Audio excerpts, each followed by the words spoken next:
Hi everyone, welcome to Shadows of Nox. It's another evening of Call of Cthulhu with the Echoes of the O.S.S.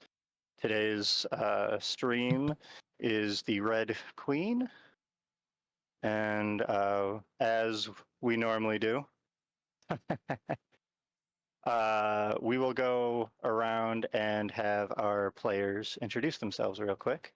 I'll start with Teslan, so that he can get to doing what he needs to real quick after his intro.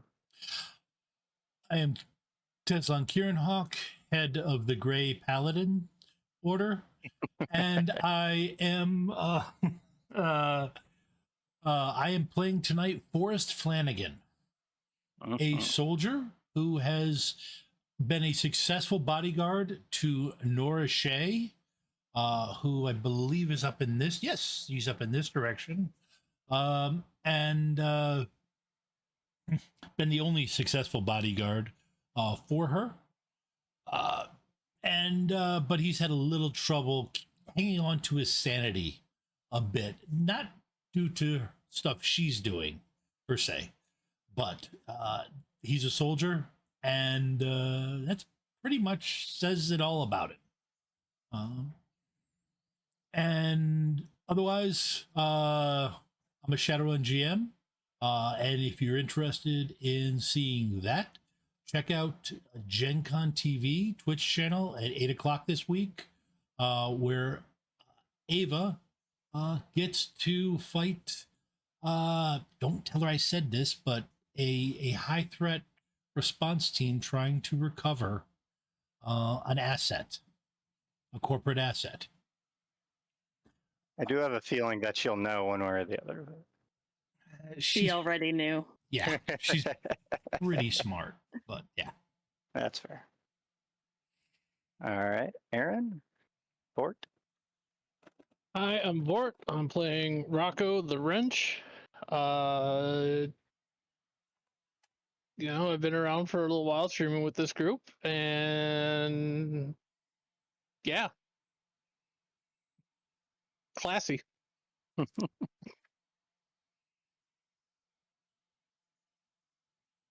that all? Yeah, I got nothing. I blanked. All right. Well, if you might have heard, I'm Ava Rogers. I am playing Nora Shea, the very small, pint-sized cryptographer.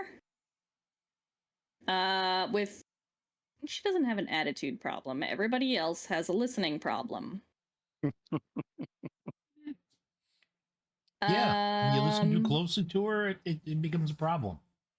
It's not my fault. Everybody takes what I say is insults. They're right, but that's not my fault. That's fair. I don't know. There's not much else to say about her.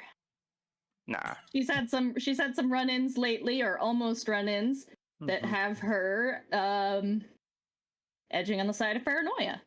A healthy dose of paranoia. Right. An understandable level of it right now. Yeah. Which, being in espionage work, kind of goes with the war job is over. description. But, right, exactly. It's while it's still continuing and not exactly directly related to work, gets a little weird. All right. Well, with that, let's go into it, and I will start off with Vorrt. So, last time with your character, you kind of lived through your memory of being on the Super Fortress bomber during World War II, and your encounter with these insectoid-like creatures and this weird magenta kind of like smoke color, right? Yep. Which that does remind me, as far as content warnings for tonight, it's pretty much the same content warnings we had last time. I don't think I had a chance to make a specific slide for this week's, but I customized it. You got one now. Oh, awesome. Thank you. But we'll touch on aspects of PTSD, amnesia with everybody not remembering the past 10 days that have happened to them, chemical weapons, disembodied voices, and potential aliens. So, good times all around. So, Vorrt, with Rocco, you went from that vision of being on the bomber to the next thing you knew.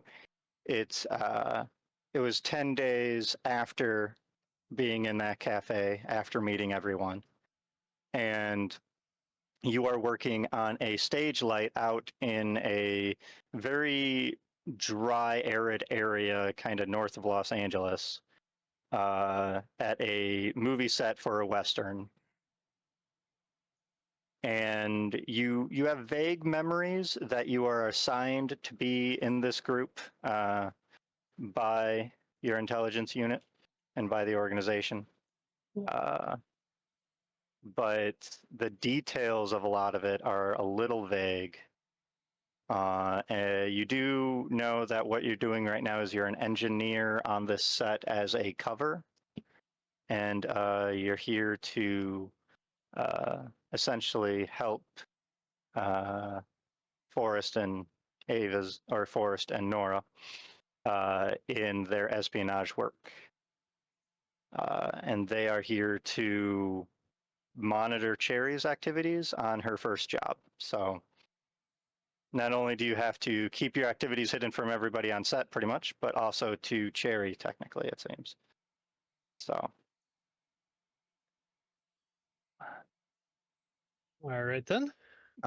While you are working on this stage light, go ahead and give me, I believe it's an electrical repair roll, if I'm phrasing it properly. Yes, electrical repair. There we go. Put that there. Put this here. Hit that button. All right. So Have you it ever looks seen like you down are Periscope? essentially right.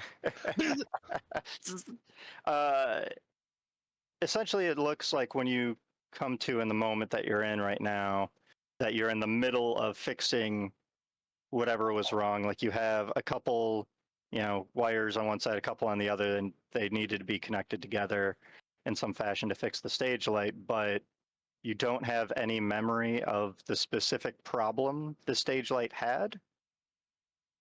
And you're trying to remember everything on piecing it back together now. Like you essentially came to, so to speak, halfway through completely taking it apart to put it back together.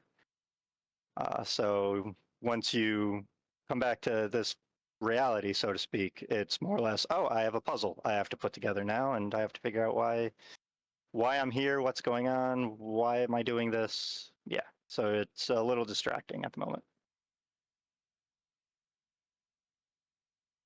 But you hear sounds of the various other people working the stage. There's a couple people working a craft services table.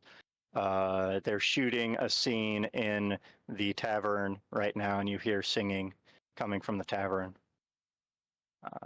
Go ahead and give me a spot hidden check as you kind of like look around to get your bearings. Nice.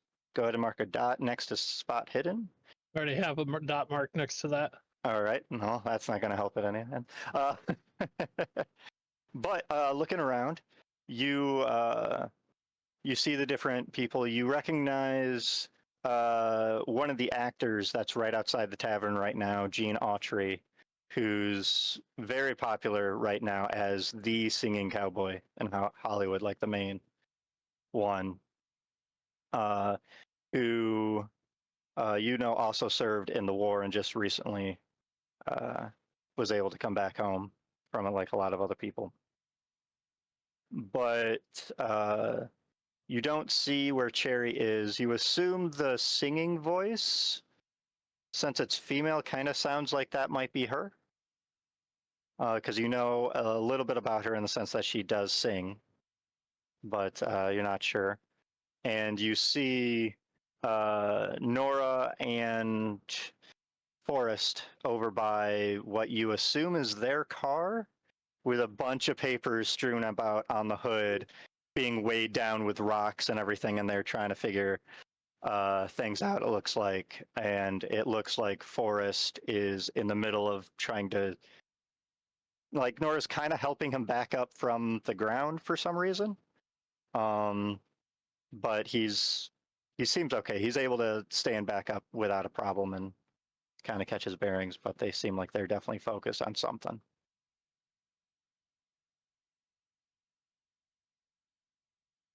Well, I'm just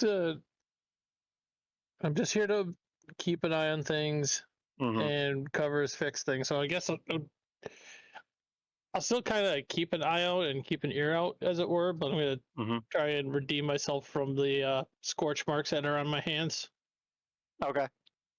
Sounds good. And keep working on this All right. system. Give me another electrical repair roll. See how this. Ooh, you could buy that one into a success if you'd like. And how does that work? So you would spend your points you have in luck at an equal rate to buy what you rolled down. So it'd be 5 points to buy it into being a success. Yeah, I'll do that. All right. Excuse me. So yeah, you sit there and you're like, oh wait, yeah, of course, this goes in this port, connect the wires here and everything. Wrapping the electrical tape around different connections and everything, trying to keep it going. And there's a couple spots as you're doing it where you're like, you're trying to remember where certain parts go and everything. And there's this voice kind of in the back of your head that's just like, hey, it goes here. Yeah, there you go. All right, now connect that wire to this one. Right, okay, thank you. Yeah, that feels much better. Thank you. And after a little while, you're like, oh, geez, now the stage light's talking to me too. Yeah, what? I thought the doc said the voices would go away. Why are the voices back? Yeah, because you look around, there's no one around you. There's no way someone could be whispering to you right now. And it feels way too similar to when your car occasionally talks to you, or when some of the planes did towards the end of the war. Well, I mean, Eustace, it makes sense. The planes, it makes sense. This is just a light. Right. This is the first time it's been something that's not as complicated as a vehicle, so to speak. It doesn't have as many parts, but it does seem like it's kind of talking to you, get kind of an impression off of it, and it very much appreciates, it seems, the work that you're doing on it. But you got it together. It turns on now, turns off. And you just hear the light say over and over, oh, thank you, thank you, thank you. Ah, it's hard to get a job these days, especially in Hollywood. I'm looking around to see if anybody else hears this voice, just out of curiosity. It does not look like it. Yeah. Looking around, you see a couple of the other techs or stage carpenters just walk by, not even reacting to any voice or anything. It is quite hot out, though. You do notice that you're sweating quite a bit. I gotta fix. I'm gonna go take a break, find some water or something to drink. Yeah. But Mm-hmm. I mean, I'm here to keep an eye out for things. As I go to get water, I'm not even sure what exactly. Again, I'm supposed to be. My character is not sure. It's yeah, it's your character's bearings aren't completely there because of essentially jumping moments, like you have been, right? I'm supposed to watch out for something. I don't know what that something is. Really, the best thing that you have right now is the fact that you do recognize both Nora and Forrest are here. and they're at least really the only other people you see that you at least knew 10 days ago in the cafe for a brief moment. So, and whatever happened in that 10-day gap that you don't remember, they might have some answers to it. Maybe they remember what happened and they could fill you in.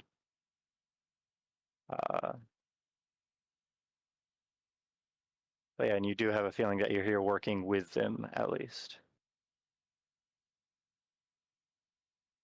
Yeah. I'll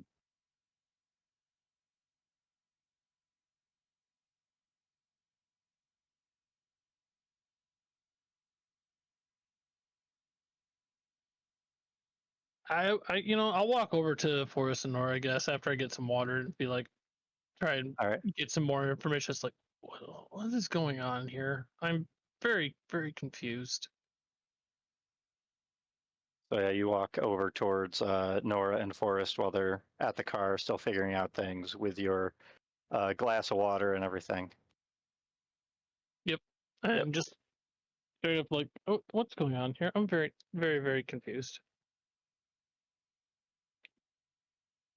Mr. Crenshaw? No, Mr. Crenshaw's my dad. I'm Rocco.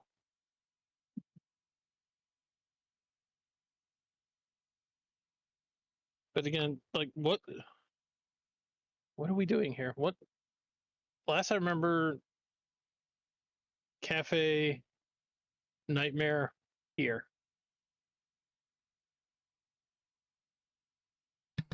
Wait. What kind of nightmare? Yeah.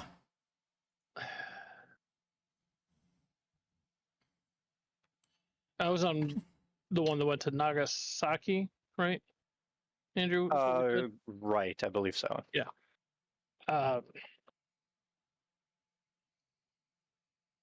Yeah. I was reliving. Yeah, it was the photography plane that was supposed to accompany the main one. So Yeah. yours isn't the one that dropped the bomb.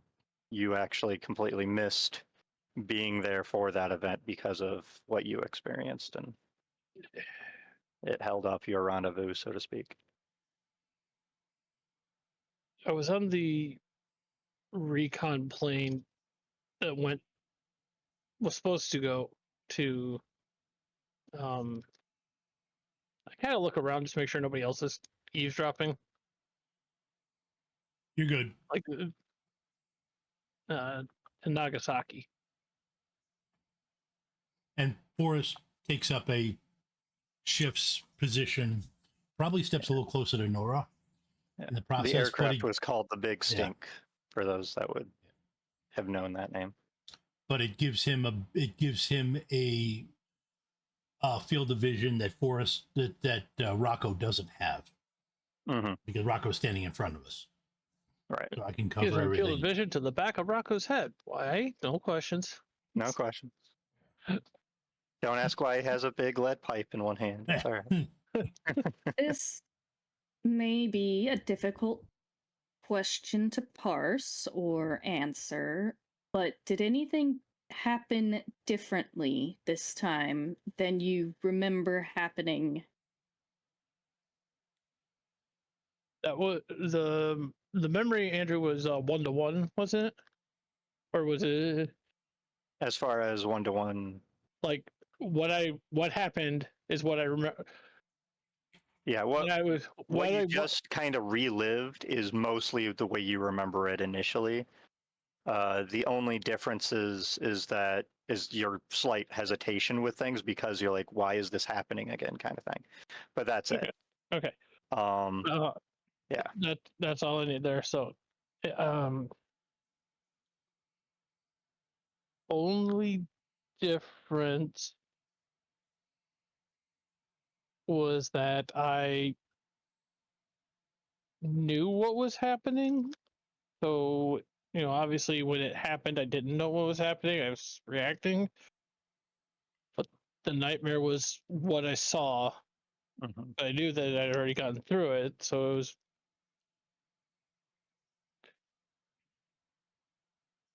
Remember what they taught you. Remember what they taught you. Use the words. as I'm sitting there, like I'm trying to get this out, just out of curiosity, do I hear anything from the vehicle we're at? The vehicle you're at, no. It's you can give me a listen check. I don't. No, I don't need anything. But yeah, there's nothing specifically going on. I'm not trying to like listen in on things. I'm just curious. So, Right. Yeah. The doctors I spoke with who helped me with this told me how to do this. Use my words. It was the same. It's just since it was a nightmare, I knew that it already happened. So the nightmare was reliving it and dealing with that again. Why was there so much magenta?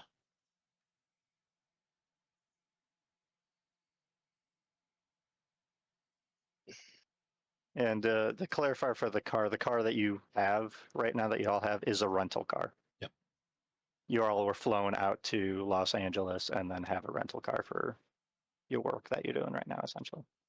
Doesn't mean it can't be a chatty little coupe. Right. There was. And you don't remember what happened between the cafe and now?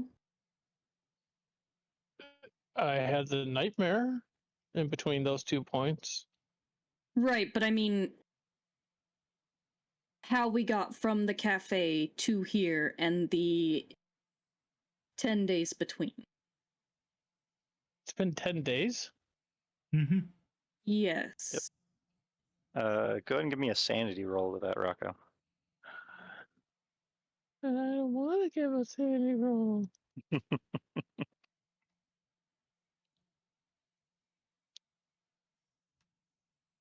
Yeah. So no, you're dealing with that, realization pretty well. Just like it's more or less between feeling like you relived a memory and everything else. You're like, great, all right, so I lost some time. Awesome. 10 days is quite a bit of time, but all right. Kind of how it's sitting with you. All right, so 10 days, fine. I've had longer stretches when I was in the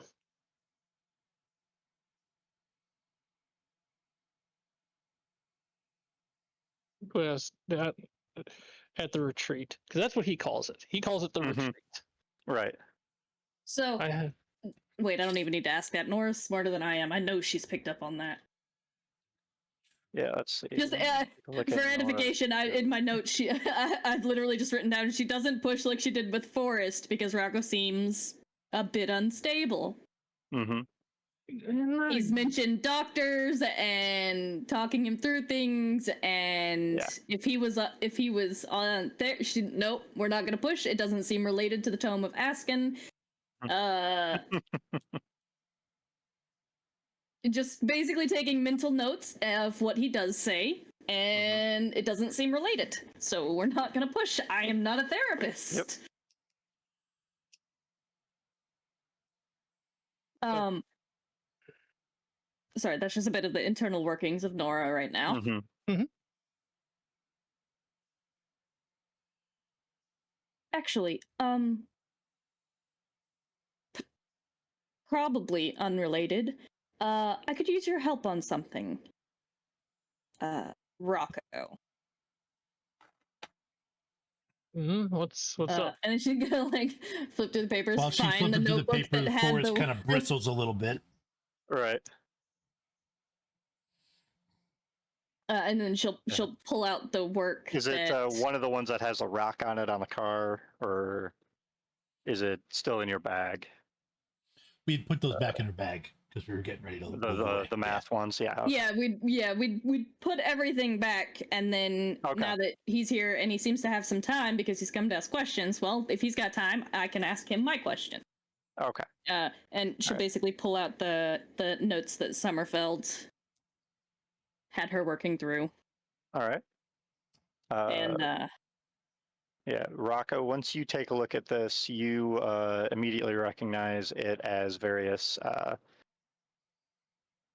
equations and formula to figure out elements of an electrical circuit and voltage, current, ratios, everything like that, oscillating current and everything.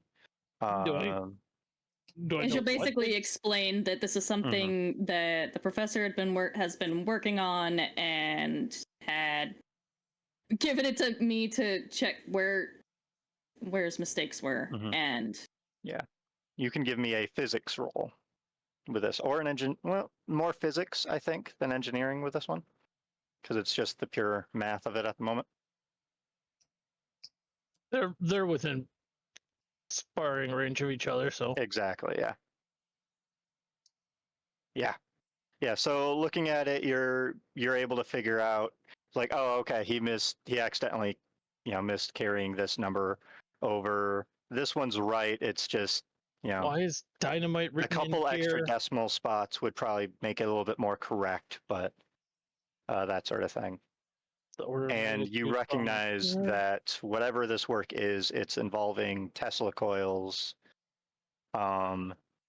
with part of that current being channeled through, you're not sure exactly what, but some sort of unusual medium based on the numbers you're looking at. It's not like a standard, part of the workings of whatever this is isn't your standard, like, copper wires or things like that. Why is he playing with Tesla coils? Those things Yeah. actually. From what you know of Tesla coils. Well, that's no, that's electrical engineering. I might be like, no, this shit's not safe. Right. If he was actually more of an electrical engineer, he'd be like, all right, I can understand why you're using this, but no, I'm a Yeah. mechanical engineer. Yeah, from what you can tell, the main reason why you think he might be using Tesla coils is because of the aspect of using very high voltage but with low current. It seems like that's whatever he's trying to calculate and do and go for, that's one of the main goals.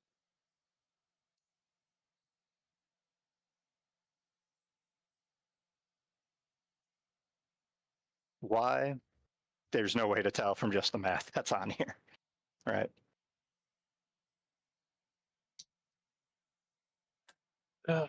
This, all right. What the? Sense making this not. They're used for transmission of energy without wires, X-ray generation, high frequency alternating current. Yes, they are used in electrotherapy every once in a while.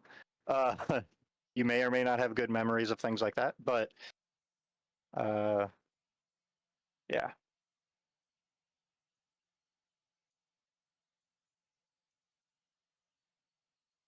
And plus, in the period you're at, I'm not entirely sure electrotherapy is as active. Oh, it's a thing. Yeah, it was a thing back then. Yeah, I looked it up for something else. Yeah. Those that setting that yeah, those Yeah. wonderful, Google searches you Yeah. get when you start writing. Exactly. when was electroshock therapy used? Yeah, right. Right. I think that was the Harper McLean Cthulhu adventure.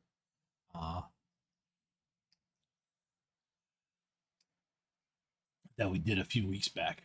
What does electroshock therapy feel like? In fact, Those are the kind of searches I Rocco, do. you actually know that in the 1940s, the War Department, the U.S. War Department, used electrotherapy as strength restoration therapy for muscles and reflexes, things like that. I wouldn't think they used it on you in any way, but based on some of the knowledge of different projects that you have, that would have been something you were aware of that they did. Probably not that popular of a bit of information, though.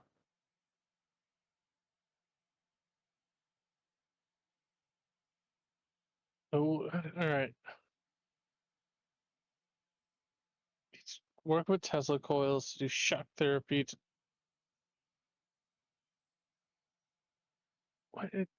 This all doesn't make sense. Yeah. Is he saying this out loud? Yeah, yeah. He's kind of muttering it through. He's rubber ducking the whole thing. I am fairly sure at this point that this has nothing to do with any human tests of any sort. And Rocco, you do recognize that in some of the margins, some of the notes, though it's mostly written in English, there are a couple spots that seem to be written in German. That you know enough of German to be able to recognize it once you read it. You don't know exactly what it says offhand unless you want to do more roll, but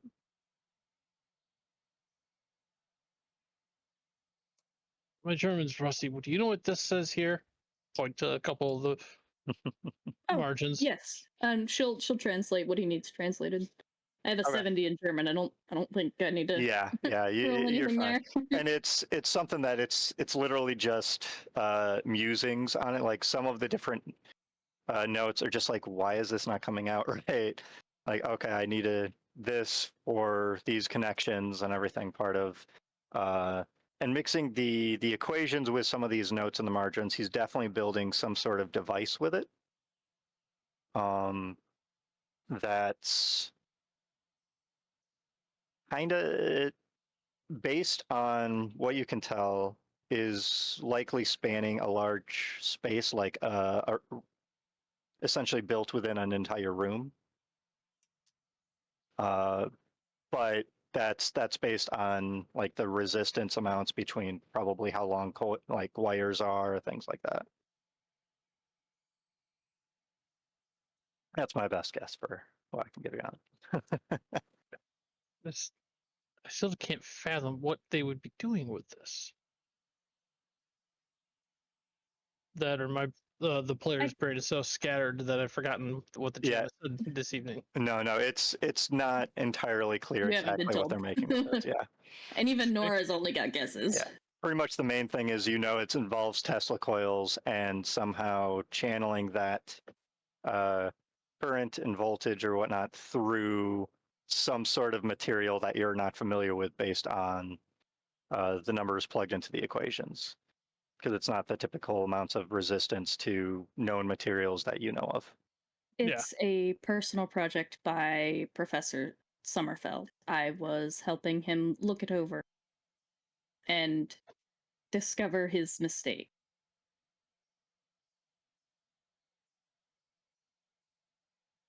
I mean, I have as I some was finding assumptions them, on what it is being used for. However, I do not believe that would help or clear up any confusion on your part.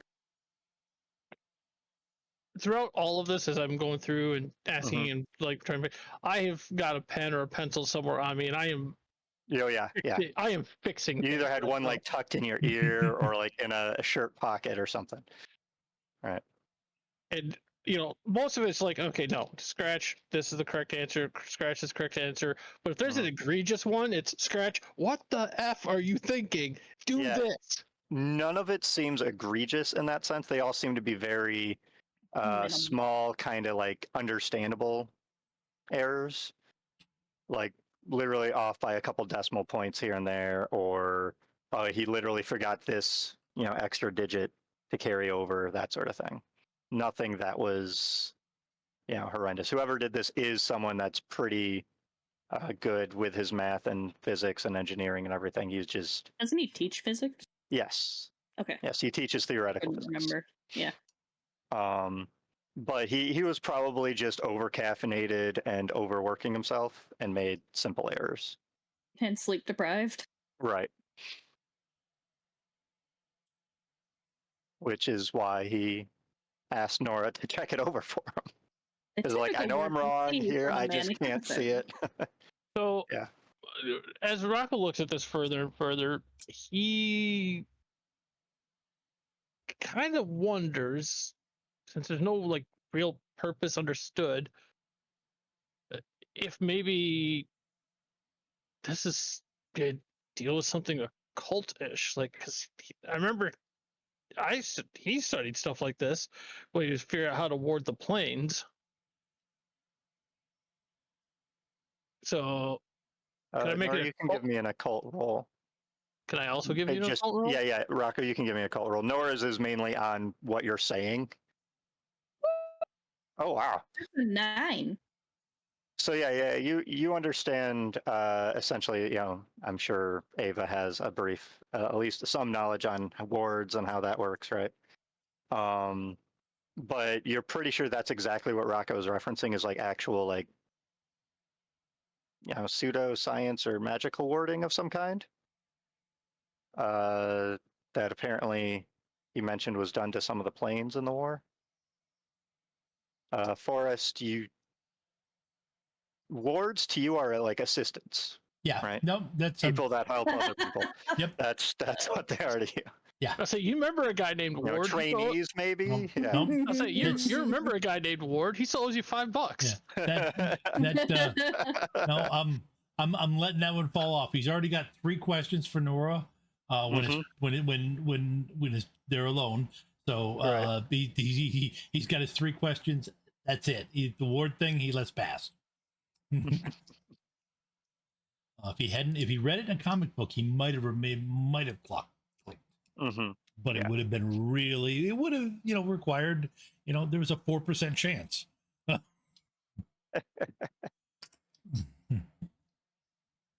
So, but yeah, I mean, this, if it's not for anything he can identify, he's just kind of wondering, is this to power something spooky?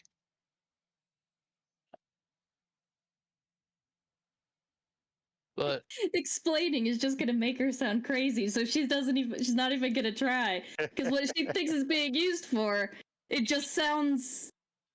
I mean, he's talking about the occult, so he might actually just take it in stride. Mm-hmm. He did take the fact that he's missing 10 days worth of time in stride. So Yeah.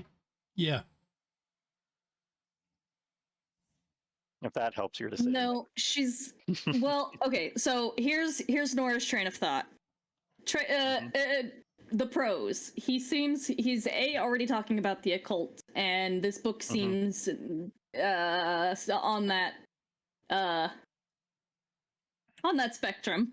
And he's taken everything else so well so far, but then her theory that the book has something to do with their recent memory weirdness and missing time, the fact that that book might be related to it,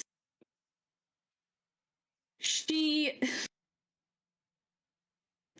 got the feeling that Rocco is not all there, mentally speaking, and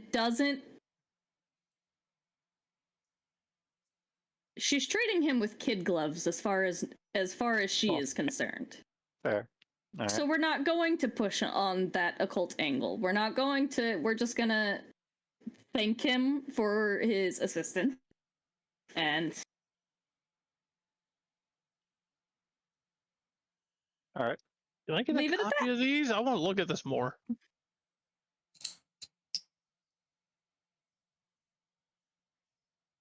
Yeah, and Rocco, you do recall. Where is it? No. I'm asking Nora. Can I get a copy of these? Right. Yeah. I'm curious about this. I want to look at this more. I don't see why not. But yeah, Rocco, with whatever this mystery material is that's involved in whatever this guy is engineering, you do recall the professor that you know over at Purdue that seems to specialize himself in some esoteric materials, so to speak, in engineering. That's right. Say that part again. It's one of your significant people, Professor Joseph Smithson. Oh, this is who's. So essentially, it's just because there's this mystery material involved in whatever he's, putting some of the electricity through. It kind of, you remember that person be like, hey, maybe they would know what this is, what this material is, because it doesn't match any numbers I'm familiar with, kind of thing. Gotcha. Yeah. Hey, I was looking at that.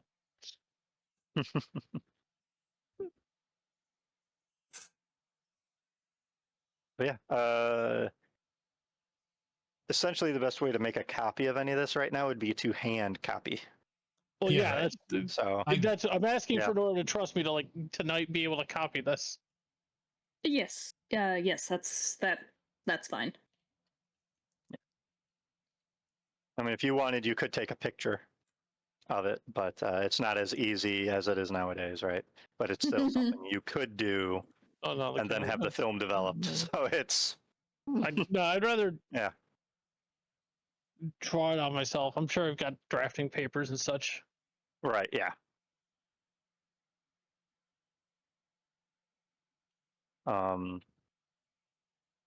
So do you just let him leave with the map Well, essentially right at the moment? If he steps away, are you stepping away? Yeah. Okay. Yeah. What were you gonna do, Vort? I don't remember. I think I was gonna be like, I obviously don't need it right now because we should figure out what else is going on. But Mhm. tonight kind of thing.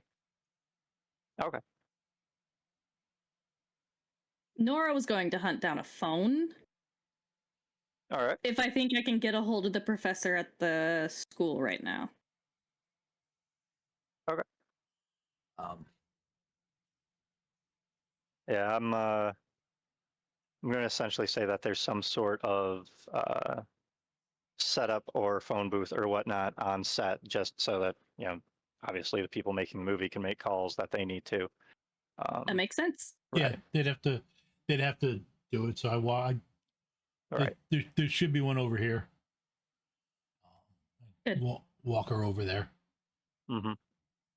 or walk with her over there. As you're walking with her, Vort, what is Rocco doing as they walk over towards the phone? I will go check in, find out see what else, since it's still supposed to be. Okay. The guy knows he's supposed to be undercover of this. Go see if Right. there's more things to work on. Right. And so yeah, you head over towards probably where you see wherever the director is and his assistants and everything to see if there's anything.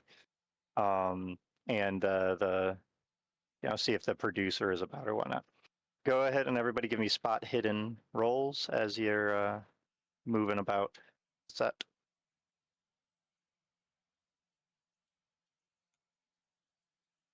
Woohoo! Nice. I just squeaked by on that success. Wow, Jeez. nicely done, Rocco.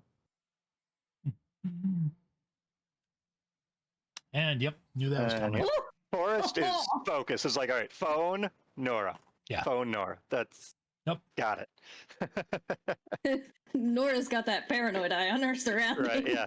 Yep. So Nora, looking around, you recognize a gentleman that's talking to the director, Irving Lerner, a guy named Herbert Yates, who runs the production company for the movie, Republic Pictures.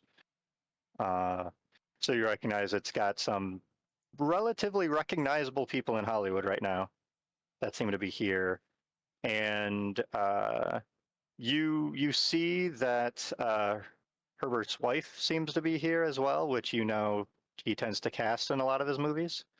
You're just not sure what her name is. Rocco, with yours, you see this as well as you're walking towards where the director is, see that he's talking with a producer, and right next to them is the producer's wife, Vera Ralston, who is, oddly enough, based on the spot hidden roll anyways, you seem to know a little bit about this. She's an actress whose movies never seem to do well, and who only seems to be put into films because she's married to a producer of a production company. But it seems, from what you can tell, that Irving and Herbert are having some sort of, not heated argument, but some sort of disagreement in regards to the movie. And you can assume the producer's trying to get his wife cast in here in something.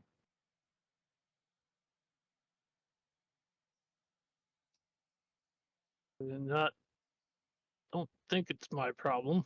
No, like, it's just what you notice as you walk over towards them to check in to see what you need to do.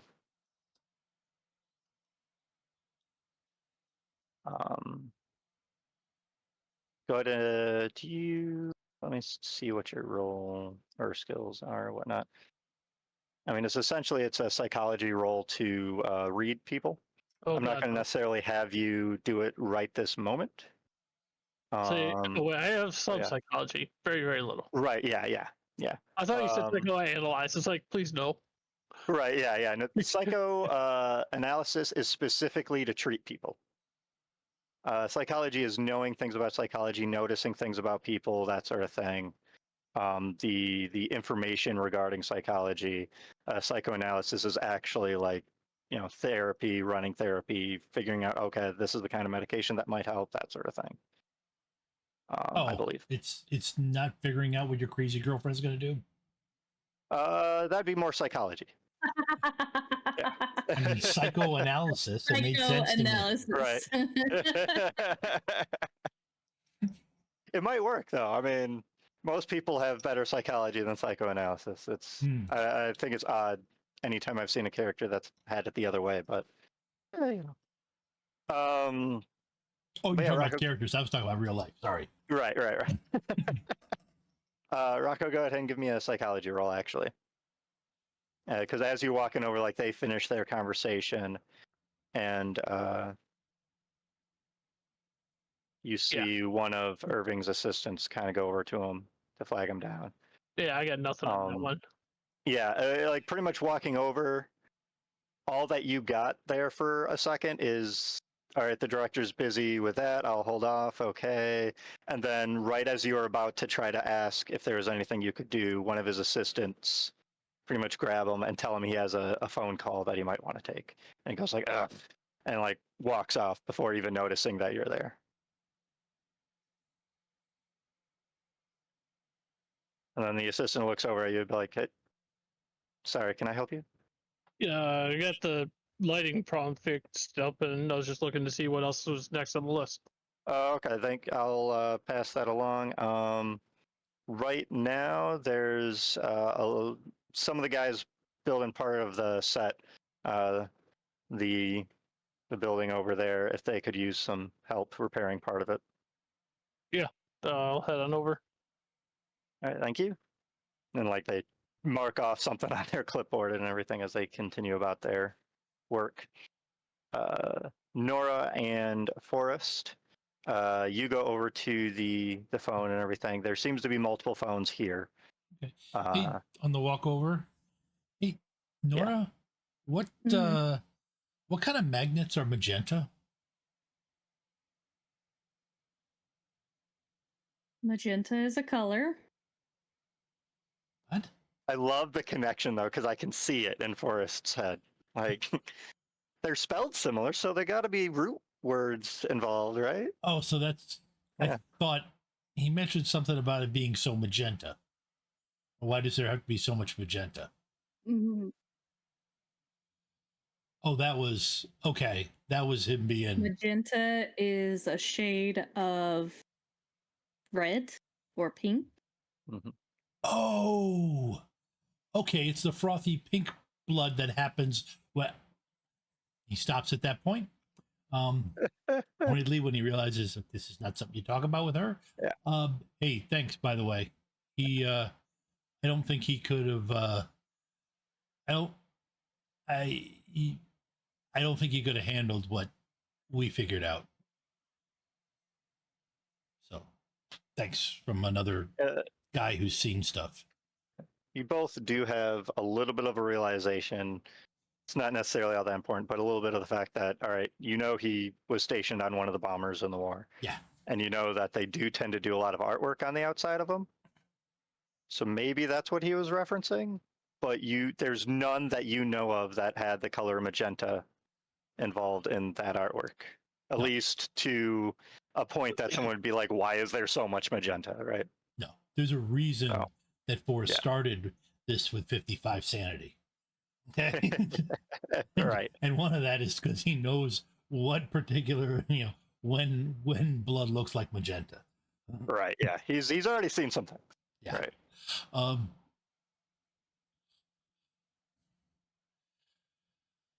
right. So there's a phone for her to use. when we get over Yes, there's a phone for her to use. There's another phone there that looks like one of the operators here is waiting as Irving Lerner, the director, is walking over, apparently in a frustrated kind of tone, or as far as like how he's walking and everything, seems stressed. But he's walking quickly to where this person is kind of holding one of the phones for him. there? Okay. But there's another phone that's available for you too. Yeah. Yeah, not my business. I'm gonna use the occupied phone. Oh, it's. I'm going to stand next to her with one ear cocked in that direction, because it's not my business, but it's a good chance to learn stuff. Basically, I'm going to have the forest. The active listening right now, right? It's active listening, but it's also the I'm a dumb cowboy look. Sounds good. And Nora, who are you calling? Professor? Summerfeld? Yes. Okay. All right. All right. So you dial up the university then? Yes. For his office and everything. Okay. It rings a couple times. The operator gets you through, and Hans, picks up. Professor Summerfeld. Yes.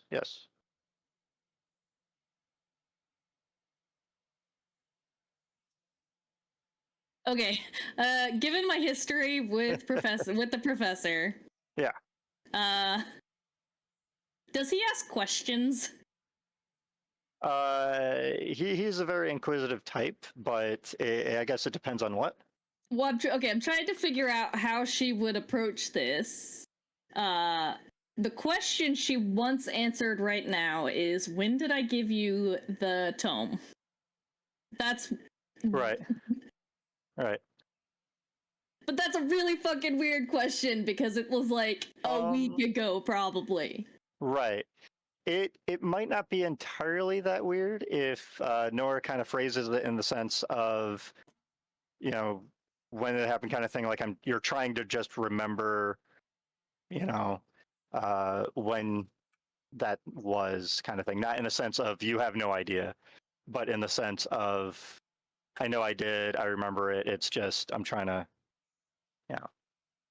get everything straight, right? I guess. Okay, right. Yeah. So she's gonna try to play it off as one of those like scatterbrained moments, like I was looking like I don't know how she would word this because I don't know how I would word this. Right. But more or less, I was going through my things. I remembered I had the book, and then I remember, no, I got that book for you. When did that happen? Okay. It doesn't sound to me like you'd really need to do a roll of any kind for that. Good, because I'm not a good actor. Right.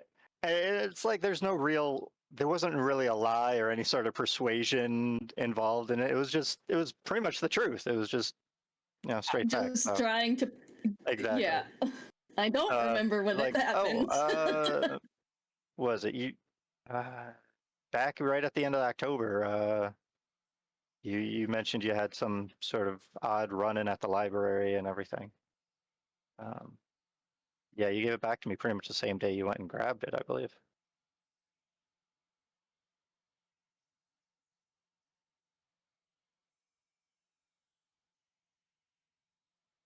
Seemed like you were a little interested in it as well. We kind of had a bit of a conversation about it, but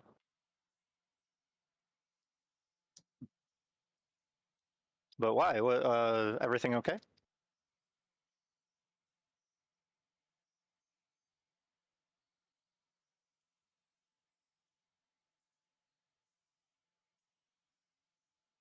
How do I ask him this without him getting weirded out if the answer is no?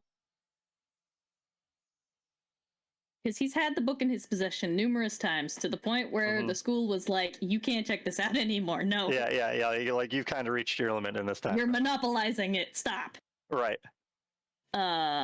So I want to try and ask him, like, you've had the book a lot. Have you ever experienced anything weird with the book? Is my next question. Right. All right. Because weird shit has happened since I got my hands on this book.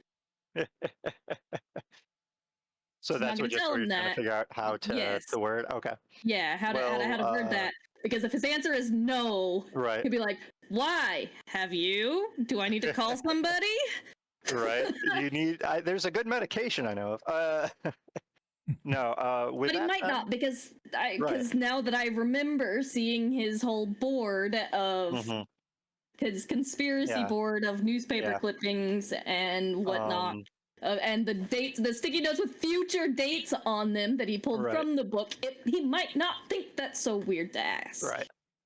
Even if his answer is no. I'll take us to break and give you a little bit of time to figure out how you might word that, and we'll see how that goes when we all come back. Thank you all. Hey. Hello, everyone. Welcome back to the Echoes of the O.S.S. with the Red Queen. Right now, we're going back into Nora and Forrest over by the phones as Nora's talking with Dr. Hans Sommerfeld, the professor that she's essentially interning with or for at Harvard. So did you figure out how you're going to phrase your odd question? Okay, yes. Awesome. Oh, I had it figured out. Oh, until the spotlight was there, right? I had it. I figured it out on the walk from here to the bathroom on break. I figured out exactly how to approach it. Oh, right. Okay. So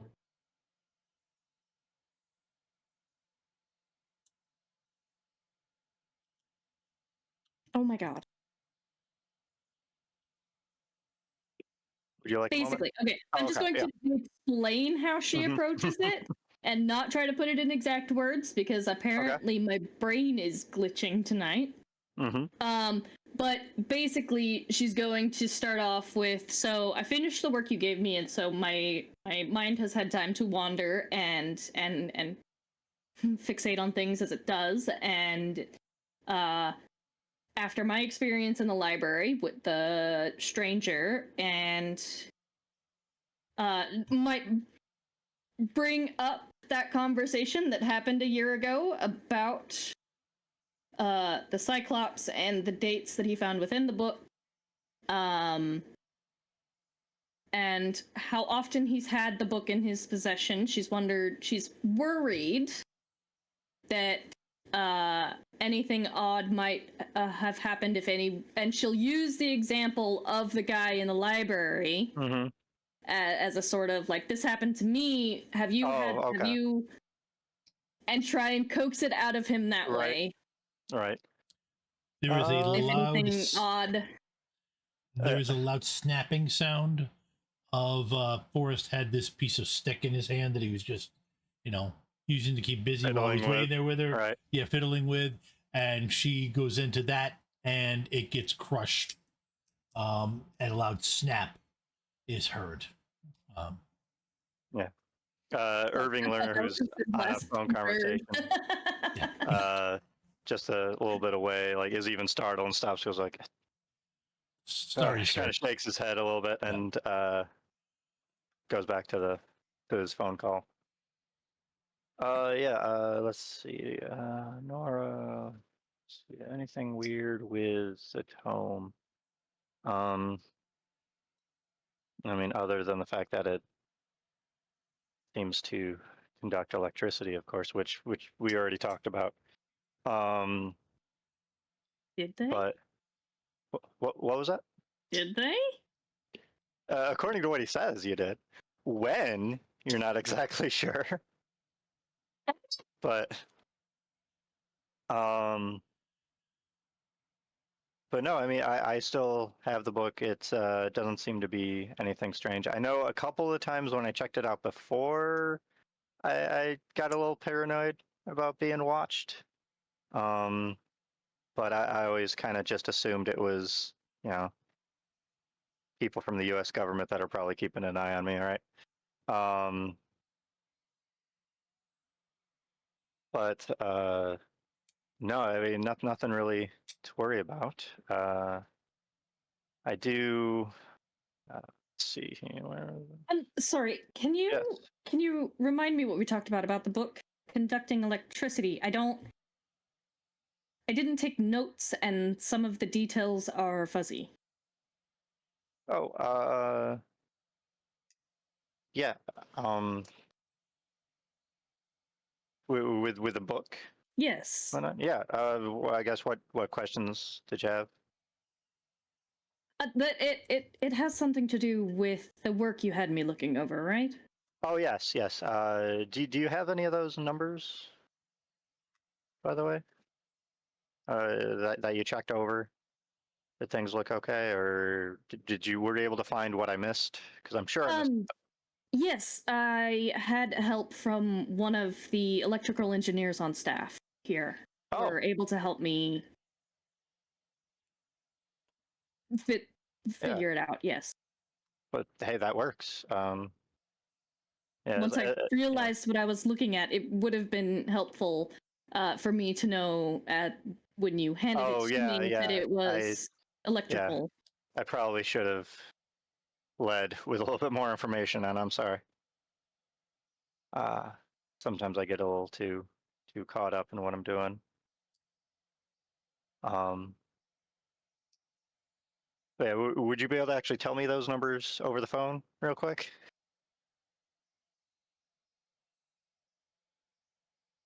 Would you mind holding off on any further experiments on the book until I return? It's piqued my curiosity. I'd like to be Oh, present if I could be.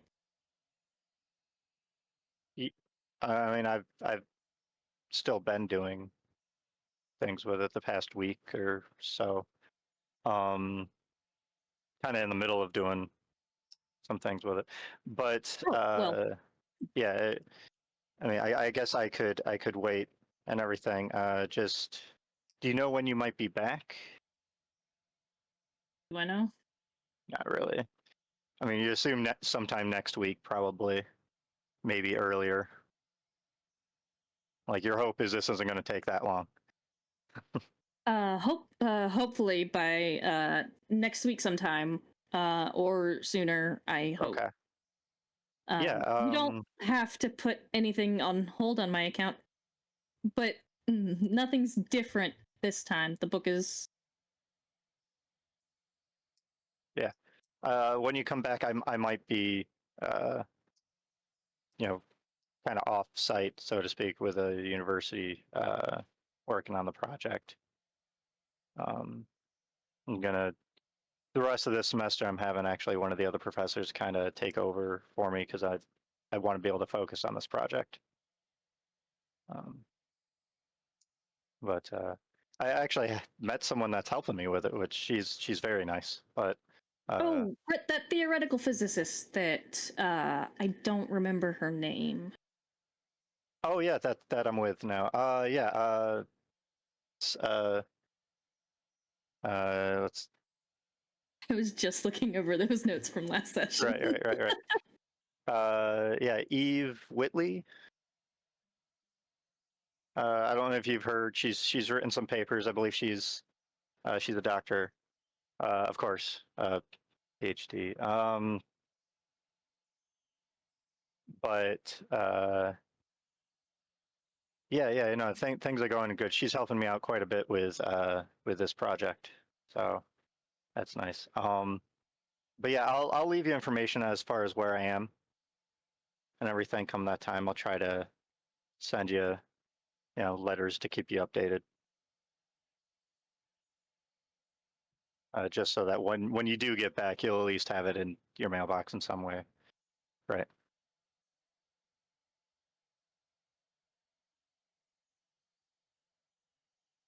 Did Give me you have half any a other second. questions of the book? I'm Yeah. trying to think of what she would.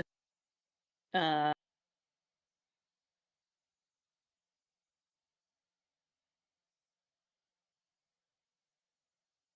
okay. How paranoid would she about the phones being tapped?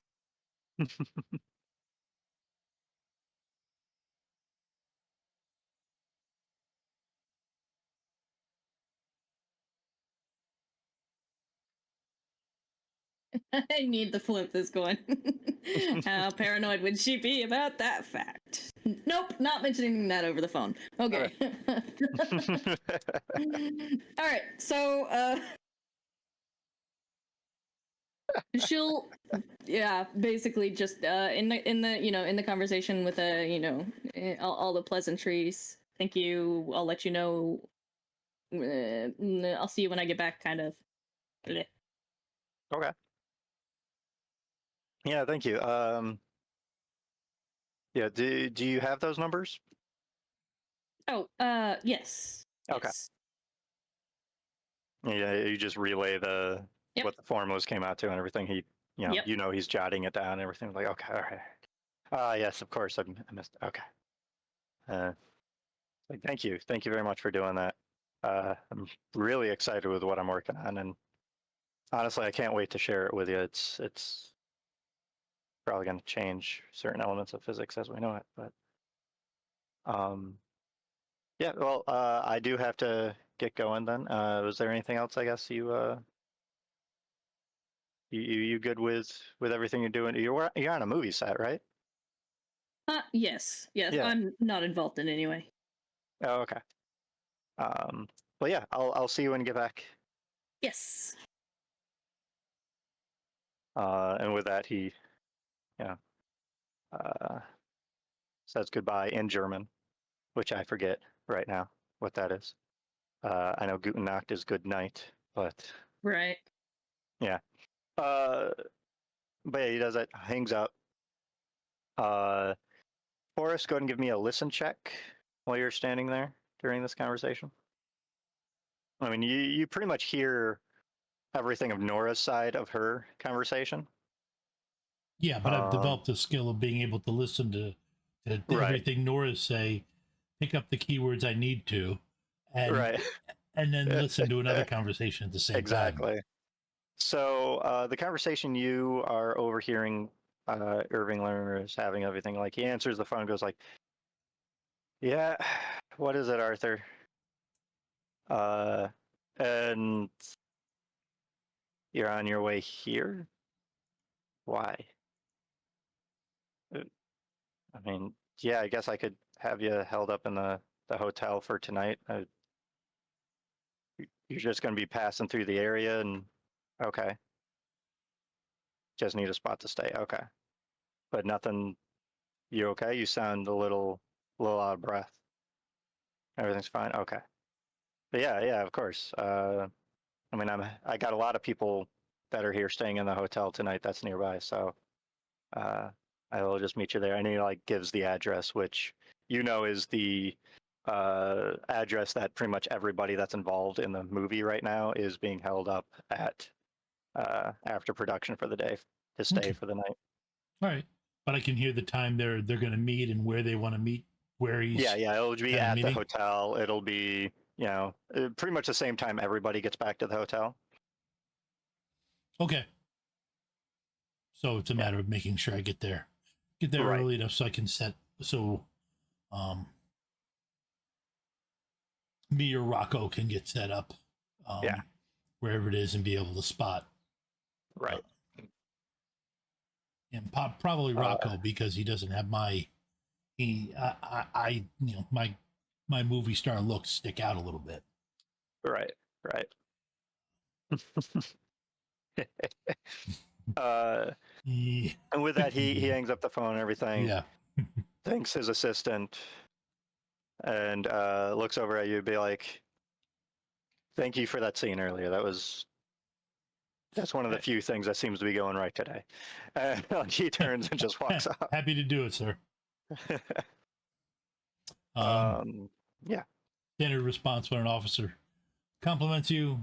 You know that Right. they're walking off, but you got to acknowledge it. Rocco, you go over to assist in some of the carpentry that seems to be going on. Yeah, I mean, Let's see. Take a look at your skills.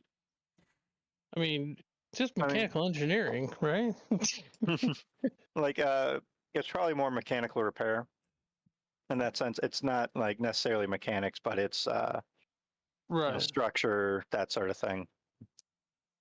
Things involving material strengths and everything. You could do really that or an engineering role, honestly, to help them.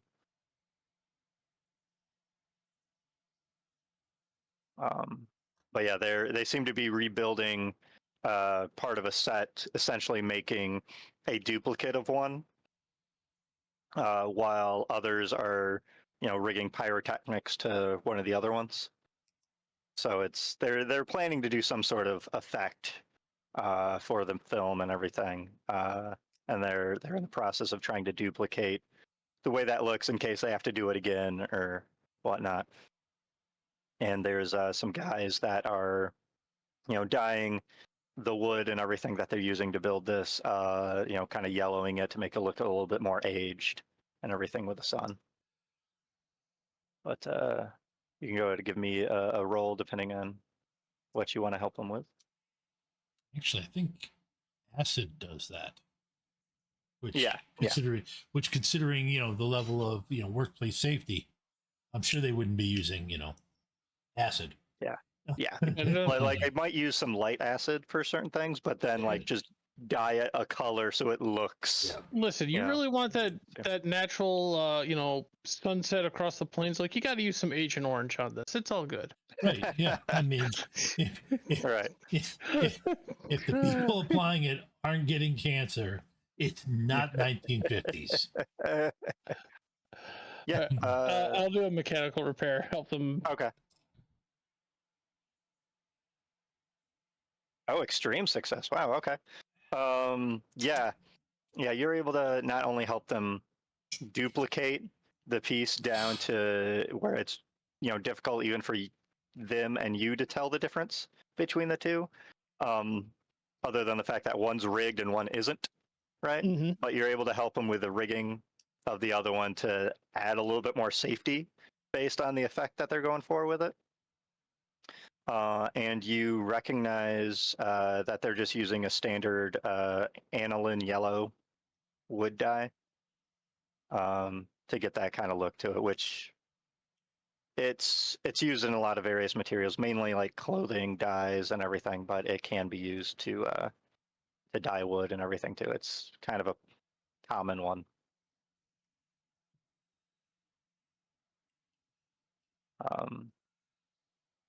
Yeah, all right. And from what you're gathering, either someone at some point in the film is using a little bit of dynamite for something, or during some sort of fight scene or firefight, someone's supposed to crash through a whole thing, and it's a little unclear. The pyrotechnics have a little bit of fire to it, but it's more or less kind of helping it fall apart in the way they want it to when something hits it or someone. Yeah, and I'll just, I'll work with them. I'm following along, offering advice, stuff like that. Mhm. Just trying to build into the camaraderie of, a member of the crew. Right. And I just, not that I'm great at it, but I'll just try and see if I can pick up anything that sounds like something unusual is happening, where they believe something is, they think it's cursed or bad luck, superstitions, things like that. Right. Because Hollywood has never thought about curses. Right. No, not at all. The set is evil. I mean, you could go ahead and make an occult roll to start mentioning those kind of things and to see if you get a reaction from anybody. If you want, or you sure. can do it persuade. All right, hang on. Before you tell me I should do the occult, I would like for you to go to my backstory. Mm-hmm. I would like for you to go to ideologies and beliefs. And I'd like for you to read the second paragraph. Uh-huh. Uh-huh. Yeah. I am not inviting fate to make life difficult. I know better than this. Remember, Yeah. Rocco, his mom told him about Strega and fate witches and stuff like that. He doesn't tempt fate. He knows the Italian curses are all about fate. Yeah. Mm-hmm. That was my thought. Like, well, if Rocco does that, if that wasn't cursed before, it certainly will be. It is now. When he's No, done. I'm just trying to listen for scuttlebutt, Okay. rumors, stuff like that. Like, Then give me a listen roll. It is better than my charm roll, which was the other thought I had. Oh, nice. nice. Nice. Don't forget your dot.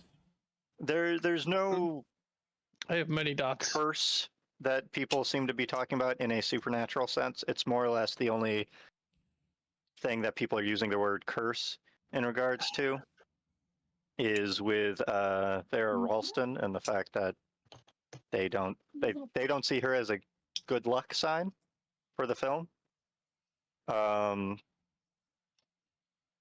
But that's more or less the fact that all of her movies previously just haven't done well. Even when it's with other, big name people involved and ones that should have pulled in a decent amount, but they never seem to for whatever reason. And then a couple of the other ones are just that, the director mainly does documentaries. Why is he doing a fictional Western all of a sudden that he's apparently trying to artistically work in realistic fighting in a singing cowboy film? It doesn't make sense. Those are essentially a lot of the scuttlebutts and the talking amongst various crew. Got it. Yeah. So nothing real important or note. Right. All right.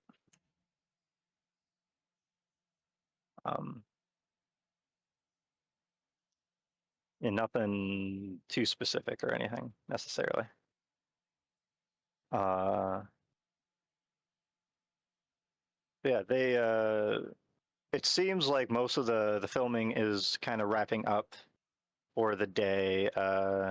Everybody going to give me a spot hidden check again.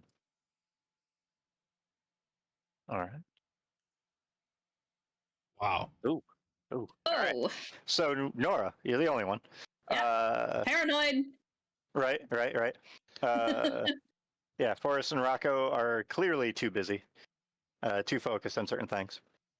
But Nora, you notice, I'm not sure exactly what you and Forrest do after your phone call, but I assume you at least go off to a different area of the set. But you see, after you walk away in the distance, you see it seems Irving Lerner got called back to the phone. And he seems frustrated again by something.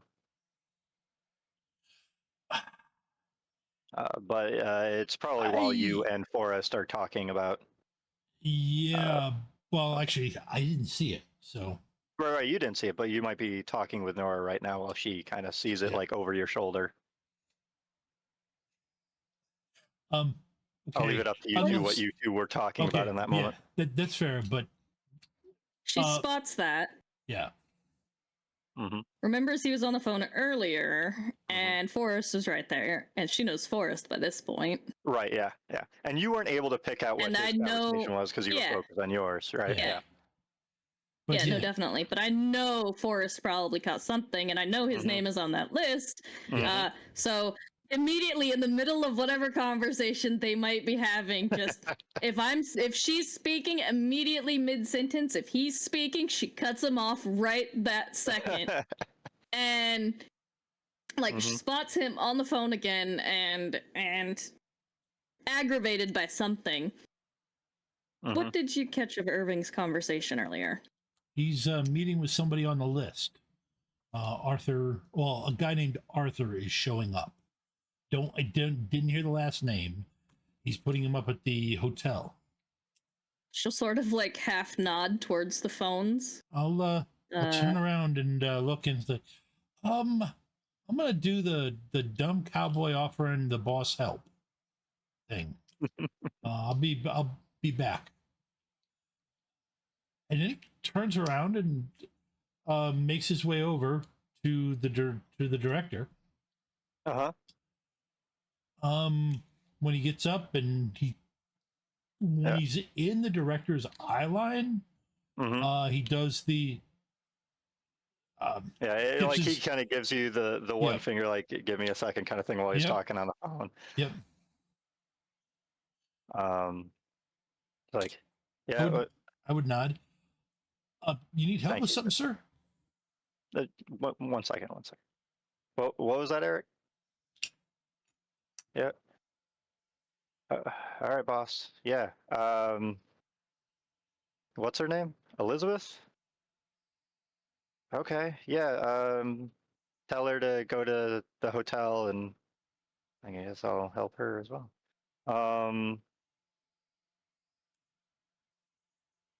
Yeah. Okay. Is there a reason for it? It's just somebody you know that needs. Okay. All right. Yeah. All right. Yep. Thank you, sir. And he goes, hang on. You know, Eric's probably who he's referring to with his boss at Keynote Records, Eric Renee. Yeah. Who's not, I believe, specifically someone on the list, but someone that is suspected to have activity as well, just not with a Manhattan project.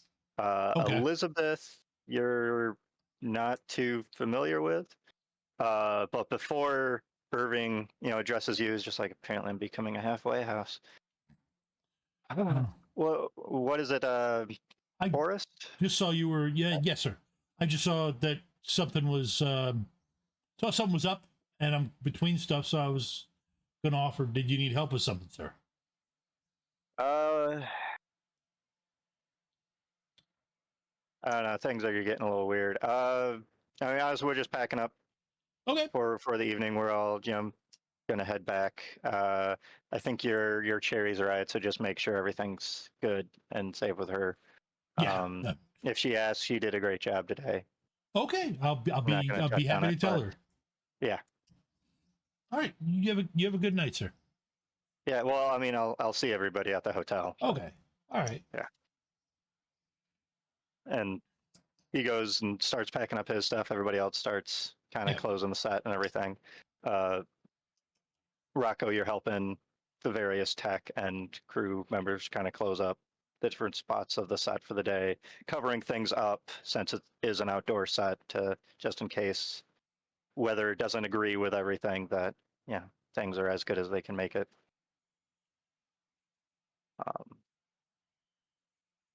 But yeah, my thought was, you essentially, all four of you came here in the same rental car to set and are renting the same one since you're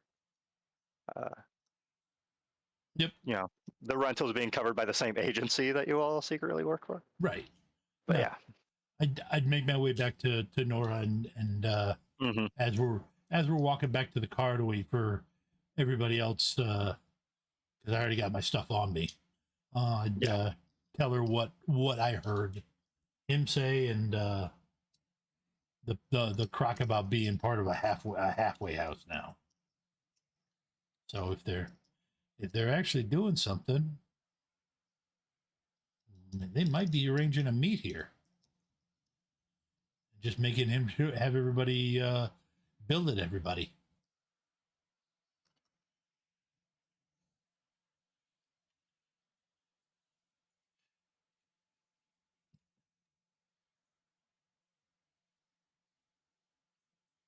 Yeah. So you all, I mean, Rocco, you probably pack up your tools and everything, get it to the car. If there's maybe not here at the set, but wherever I'm staying, I'd like to get a telegram sent out to my professor that I still keep contact with about those strange metals from the diagram that I'm going to be copying that night. Okay. Just basically asking, it was like, hey, doing a research project, some stuff's not adding up. Mm-hmm. You ever hear of this stuff before? Which stuff? The whatever the name of the metals were that I have listed there. Because you said there were some strange metals listed in the Tesla diagrams. Oh, yeah. There wasn't specific metals listed. You just know there's some sort of odd material involved based on the fact that the numbers, the properties of it that are involved in the calculations don't match up with anything you're familiar with. Then I'll phrase it's like, hey, working on a thing. Mm-hmm. Yeah. Some new stuff's popping up. This is all a telegram. Like I'm expecting him to send Okay. response. Okay. Yeah, you're not calling him. You're writing it. Okay. Yeah. Have you heard of any new metals being used for projects like this? Okay. You know, since they're unidentified, it can't be like, hey, have you heard of this before? It'd be like, okay, have you heard of anything new? Right. All right. I'll write that down.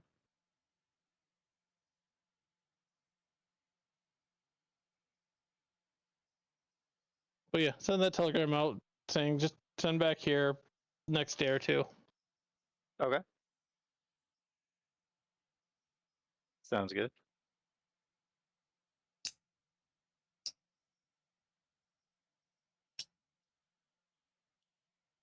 Awesome. But yeah, other than that, he doesn't really know. Yeah. But yeah, Cherry starts packing her stuff up into the car and everything. And Hey. Rocco, yeah.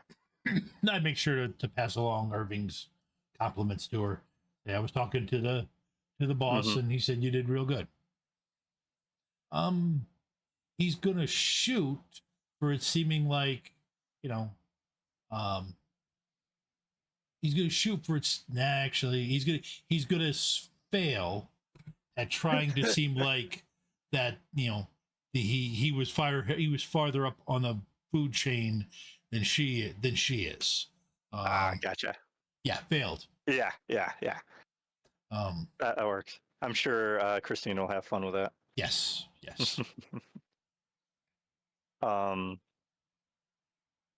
And yeah, as everybody is packing up and everything, Rocco, you actually passed by Gene Autry, the male lead of the movie, the singing cowboy. Yeah. And he was like, "Hey, saw some of the work you were doing. Good job, by the way.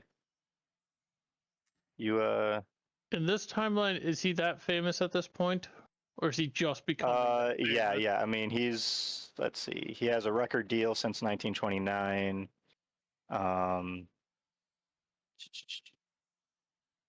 Yeah, like before the war, he was very popular. This is probably the first picture he's involved in right after the war. Gotcha. Yeah, let's see, where is it? Here we go. But yeah, I mean, forgive me for asking, but do you happen to serve during the war? Rocco's a little starstruck because I mean, this is a popular person, but it's like shakes it off after a moment. It's like, God, I don't think I actually wrote down the exact group I was like, what part of the division and stuff. But, Oh yeah, you were I was United States Army Air Corps. You were well, yeah, but like, was it part of the was it part of whatever easy company and stuff fell under the airborne and all that? Eagle Squadron. Yeah, initially Eagle in the Squadron. war, but yeah. Okay, Eagle Squadron. He's like, yeah, yes, I was a tech sergeant, worked in Eagle Squadron, worked on keeping the planes in the sky. Oh yeah, okay. So that's probably what I recognized then. Actually, I was a tech sergeant for a little while with the Army as well. So it's good to recognize a fellow aviator, I guess. I mean, when you know your way around some tools, right? it all kind of seems to work Yeah. in that realm. But yeah, what did you end up working on? And he's like kind of like walking and talking with you, just making casual conversation. Yeah, yep, just goes back and forth about that. Mm-hmm. Yeah, he talks about the C-109s, which are bombers that he apparently worked on and was a flight officer on at one point.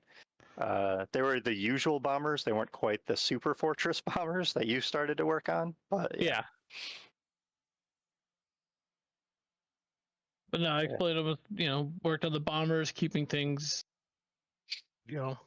but before the war started, or at least before the U.S. got in. Just kind of give my backstory. I leave out the big stink. Right. Yeah. Yeah. Yeah. It's a bit of experience. Getting back to this though is rough. I'm just kind of trying to finish out a contract, honestly. But I don't have a good feeling about this one. I don't think it's gonna honestly actually go to anything. It'll probably sit on a shelf for a while. I don't know how you feel about it, but I'm just happy to be working with my hands again. that's fair. The war was a little. I had a little troubles adjusting with the after the war, so. Yeah. It's kind of hard for me to get back to doing what I was doing as well. I was hoping to focus more on the business end of things, but yeah, I should just. You're right. I should focus on the good of it. That it's not the war anymore, right? Yeah. Yeah. You have people who want. People who are asking for you to be here. They still enjoy your music. Yeah. This feels like a kind of a weird movie to have your music in. No offense. It's kind of the same singing cowboy thing. This is just definitely an odd one. But hey, if it marks another one off my contract, so I can be done with it, that'd be great. But yeah, I'll see you around. Yeah, see you around. Thanks. And he just kind of walks off towards a driver that pulls up to take him to the hotel.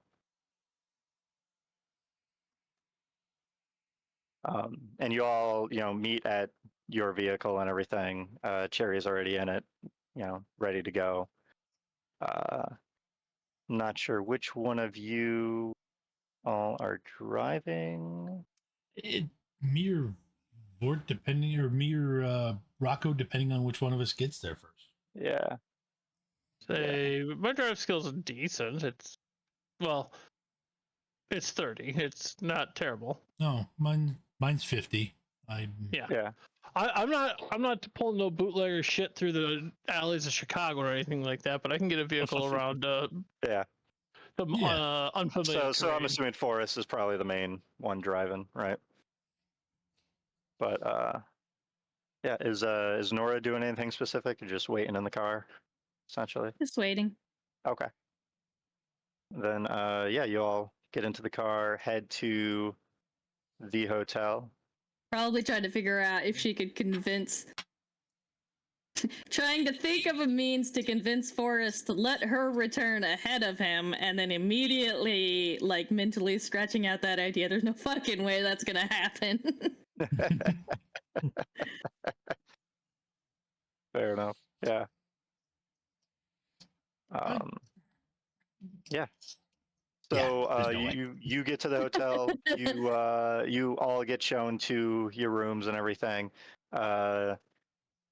With the way the budget is for this or whatnot, Rocco and Forrest, you are both bunking in the same, 2-bed room there at the hotel. Nora and Cherry are in their own one as well.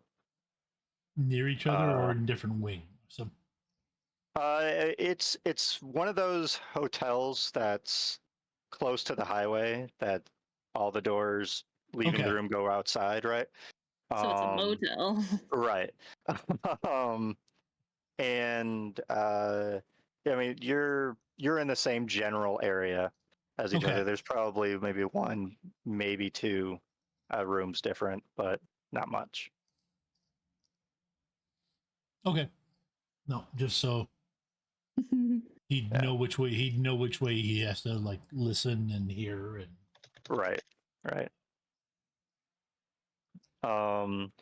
And everybody go to give me spot hidden rolls as we wrap this up. See if Yeah.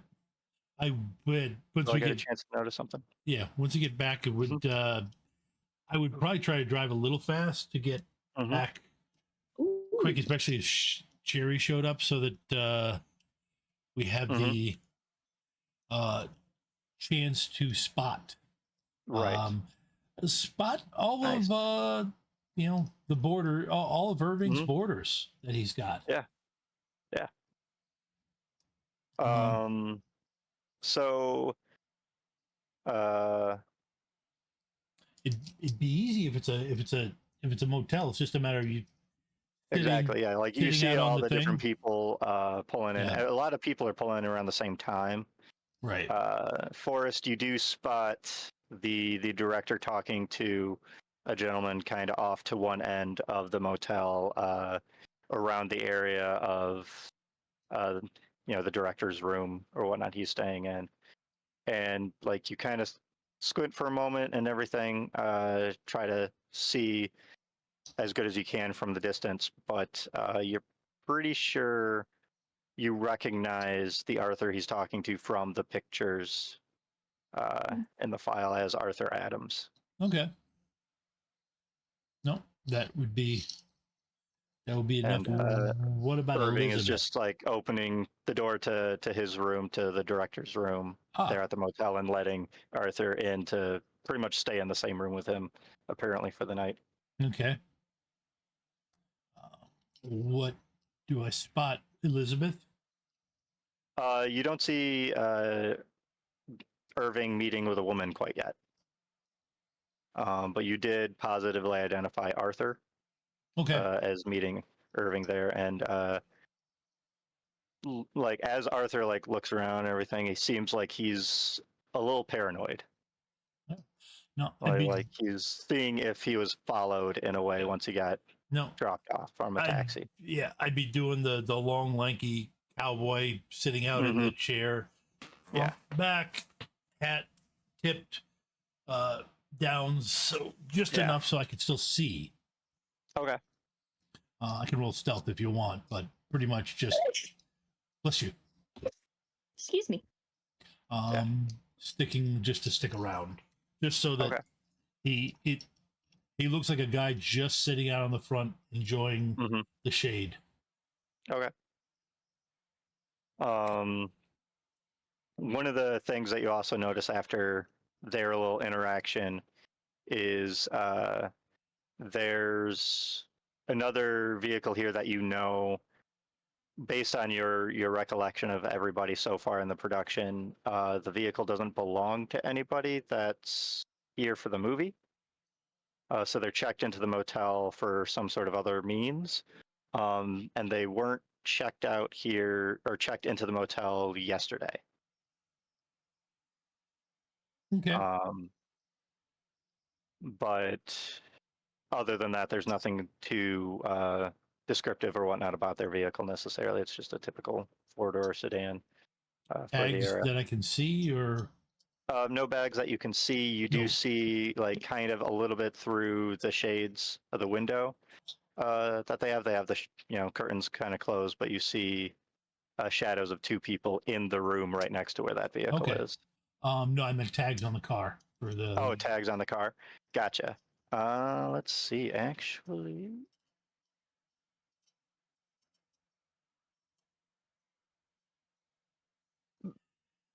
uh,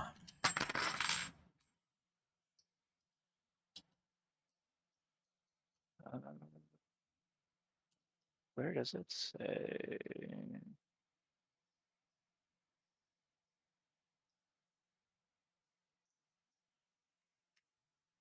That is a very good question. I am looking that up right now.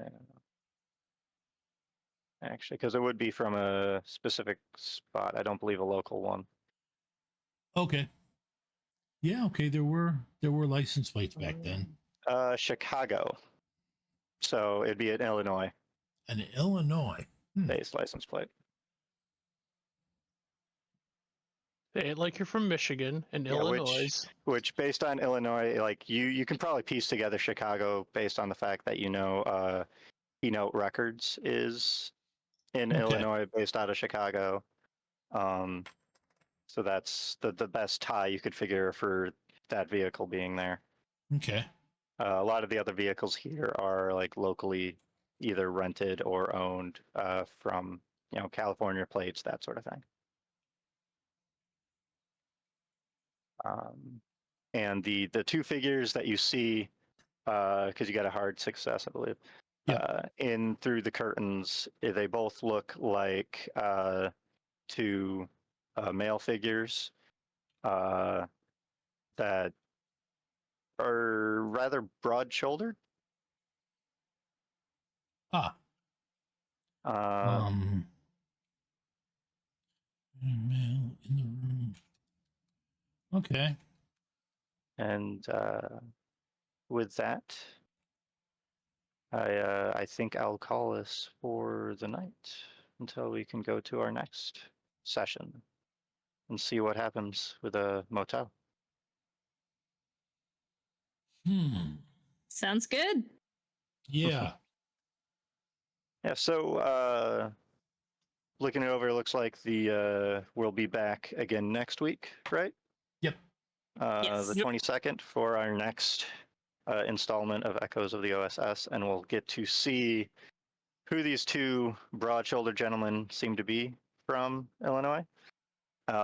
What's going on with Arthur Adams and Irving Lerner as far as that element goes, and see how well our agents can potentially catch a Soviet spy. But yeah, anybody got anything else that they'd like to mention, to plug, to share with everybody? No, For the week? on Wednesday we're releasing another Power Rangers episodes. I can't remember details on it, but if you've been following that, there will be another one releasing on Wednesday. And our next stream is actually this one next week on this channel. Okay. I've already plugged Gen Con TV, so yeah, the next stream we're doing on this channel is this. So looking forward to that. All right. And I did get to see that on Shadows of Nox YouTube. It does look like not only, of course, do we have a lot of the different episodes of our Sunday Cthulhu game, but we do have some of the ones for the Echoes of the O.S.S up on YouTube now. So anyone wants to catch up on anything they missed, yes.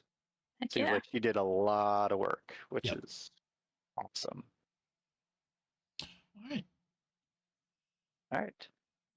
Well, have a good week, everybody, and we'll be back next Monday. Thank you all. Good night.